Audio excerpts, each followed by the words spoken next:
নমস্কার বন্ধুরা। আমরা ভাবছিলাম বাড়ি বসে কি করব, তো রাতে প্ল্যান হলো যে সকালবেলা আমরা দার্জিলিংয়ে যাব।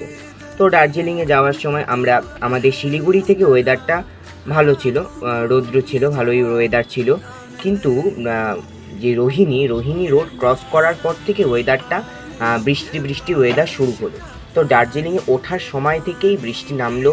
তো বৃষ্টির ফলে যে খুব একটা ক্ষতি হয়েছে তা বলবো না। হ্যাঁ, অবশ্যই কিছু জায়গা আমাদের দাঁড়াতে হয়েছে ঠিকই, কিন্তু বৃষ্টির ফলে যে প্রকৃতি আরও সুন্দর হয়ে উঠেছে। ঘন কুয়াশায় ঢেকে গেছে রাস্তাঘাট। আর চারিদিকে আপনারা দেখতেই পাচ্ছেন বৃষ্টি, একটু পর থেকে বৃষ্টি শুরু হবে, এখন কুয়াশা। আর আমি বলবো আমরা উত্তরবঙ্গবাসী খুবই ধন্য যে আমরা এত সুন্দর কাছ থেকে পাহাড়গুলোকে অনুভব করতে পারি। যারা দক্ষিণবঙ্গের দিকে থাকে বা কলকাতার দিকে থাকে তারা কিন্তু পাহাড়ের এই অনুভূতিটা নিতে পারে। তো আমরা